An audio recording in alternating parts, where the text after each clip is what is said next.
Attorney Janine, kumusta? Mabuti naman po. Maraming salamat po sa panahon ninyo na pumunta at mag-join dito sa ating Line Workers Rodeo for Visayas Leg po. So, attorney, natapos lang. Kumusta yung naging mga performances po ng mga kalahok ngayon? No. First of all, we would like to thank the Lord for a good weather. Kahapon po kasi pagdating namin umulan. So worried po kami kasi baka madulas or madulas yung mga line workers natin, but it is a good day. And we would like to congratulate of course yung tatlong regions natin for Visayas, Region 6, 7 and 8. And we would like to thank their board of directors and general managers for sending their contingents in today's activity. We are very proud that for this event, very successful po siya dahil wala pong anuman na nangyaring insidente. And of course, we would like to thank also our line workers for their skills na talagang ipinakita nila sa araw na ito. Apo. Paano, attorney, nabuo at itong plano ng Rodeo Aklan Electric Cooperative po dito sa amin, sa Aklan? Yes po. Actually po yung line workers Rodeo natin is started way back in 2019 when we had our Power Block representatives. There was a move to have a line workers appreciation day that is every April po. And then we came up with this kind of activity. Ni-start po namin ng 2019 and then we do it every 2 years po. So this is the third na line workers rodeo, and we are very happy because when we planned for the rodeo, ang AKELCO po talagang nag-volunteer sila to have the Visayas leg conducted here. So in 2019 ang nationals po kasi natin was in Luzon, and then in 2022 we had it in Visayas in Cebu, and this time we will be having it here again. So by next week po yung nationals po natin. Dito po natin gaganapin yung first day for the rodeo, and then on the learning session we will move to Boracay. So dito rin yung rodeo, Yes po, for the national. So yung mga nanalo po ng Mindanao leg, Luzon leg last week, and yung mananalo po for this leg po sa Visayas will meet and challenge each other for the nationals po. Napakaswerte kasi Aklan yung binyo. Yes, opo. So dito po yung sa AKELCO, so sa mga kapanood uli yung mga mamamayan natin dito. Yes po, we would like to invite our member consumer owners na antabayanan po at sana you will join us on next week, that is on June 5 for the national competition for the Lineman's Rodeo for 2025. Opo. Attorney ma'am, anong expectation natin after ng activities na to? Ang expectation po natin after the activities, we will be awarding yung winners po tonight. That will be a fellowship and awards night. And then tomorrow, we will be having our learning lesson naman po. Apo. Attorney, sino yung nanalo last 2 years ago? Ang nanalo po last time is, ang national champion po natin is Visayas pa rin po. So defending champion po ang Visayas. With these activities, attorney, ano po yung benepisyo, ano po yung matulong sa operasyon ng isang cooperative like Aklan Electric Cooperative sa mga problema na i-encounter natin? Actually, we do this kind of activity to showcase the skills of our line workers and to show our member consumer owners na hindi po madali ang umakyat ng puno, ng poste. And we do it precisely within the standards. We do it with safety. Kasi ang primordial consideration po natin is of course yung mga MCOs natin na dumadaan under the poles and sa ating mga wires po, kailangan po maganda talaga ang paglalagay para ho maiwasan natin ang sakuna. And of course, we would like also to showcase that the line workers of the electric cooperatives is at par or also has their skills and talents as compared to the private distribution utilities and also distribution utilities abroad. Kailangan ba lahat ng mga personnel or mga lineman i-undergo sa ganitong mga training or iilan lang, ma'am? Actually, lahat po ng electric cooperatives are mandated to conduct their respective activities to train their line workers. Actually, they have yung physical fitness test that they conduct. I believe for all the electric cooperatives, they conduct it quarterly to ensure that fit to work po ang ating mga line workers. Opo. So, attorney, may message na po kayo. Baka gusto niyo pong imbitahin yung mga nakikinig po sa inyo ngayon. Yes. Once again, maraming salamat po sa pamunuan ng AKELCO for allowing us to have this event here in for the Visayas leg, and of course sa regional organization po ng Visayas Electric Cooperative, ang ECAR6, for this kind of activity. And we would like to invite everyone for the nationals next week. We hope that matunghayan ho ninyo the best of the best from every island po. So we will be having our best line workers, yung mga nanalo for Visayas, Mindanao, and Luzon. Yun po. Maraming salamat po sa inyo. Thank you so much, ma'am. Panalo, President Board of Directors no AKELCO. Director, good morning. Good morning sa mga listeners natin at sa mga aklanon. Yes po.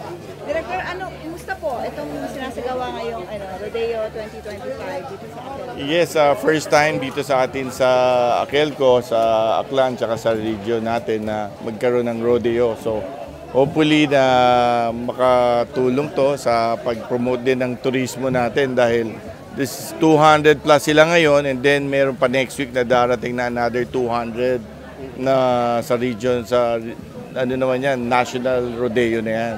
So it's a good plus atin for our makatulong sa turismo, and then also rin to showcase yung ating mga lineman, ano yung mga trabaho nila, paano nila ginagampanan yung mga activities nila, and then makita rin ng ating mga member consumers kung ganong kagaling yung mga line workers natin sa buong bansa. Rodeo, pangpalakasan talaga ng ating mga personal, especially mga lineman natin. Yes, akala natin yung rodeo para dun lang sa mga parang mga masbate. Pero ito pala may rodeo sa mga linesman, which is very exciting.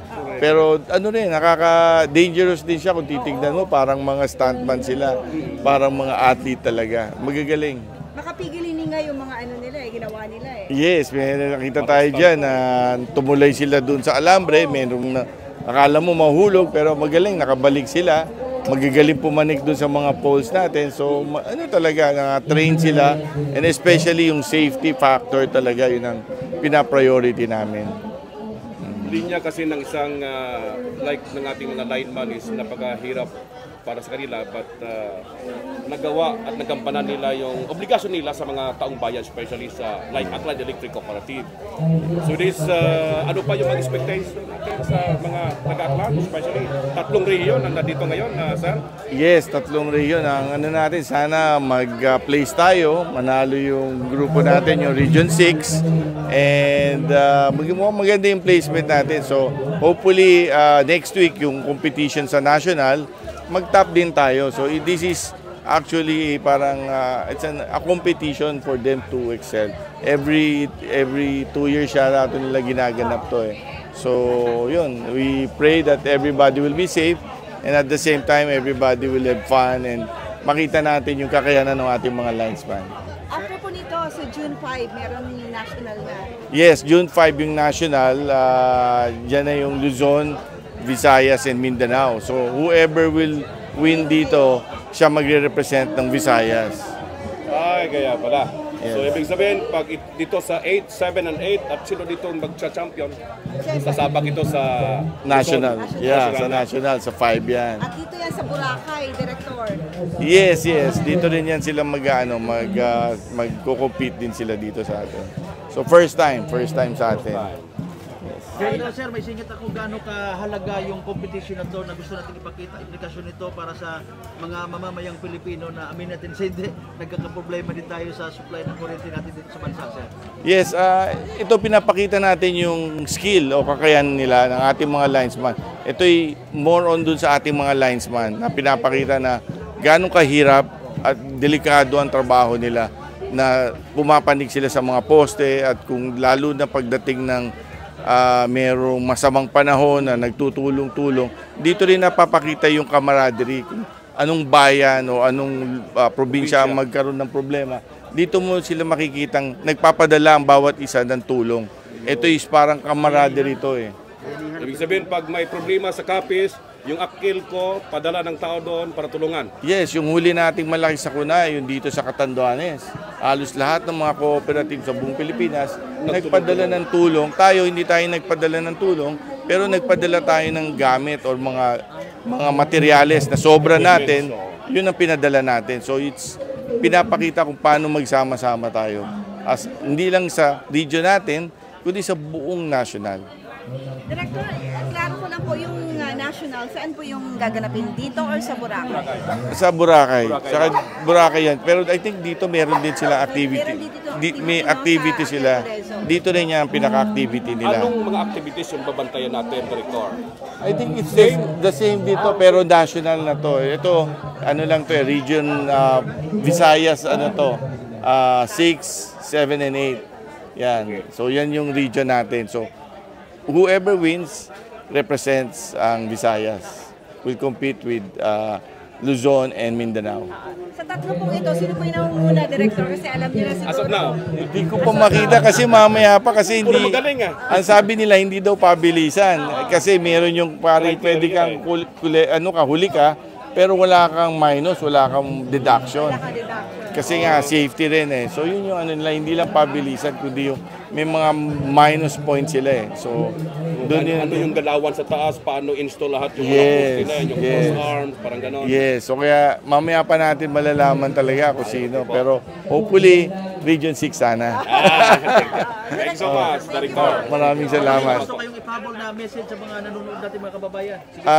Yun lang sana na patuloy niyo suportahan ang lalo na sa region natin, sa Akelco, na kung ano man yung mga kakulangan ay aming pinipilit na maiayos sa aming kakayanan at aming pinagtutuunan sa darating na mga sa future na paano mas mapaigi ang aming serbisyo. Maraming po salamat. Thank you very much, Director. Thank you.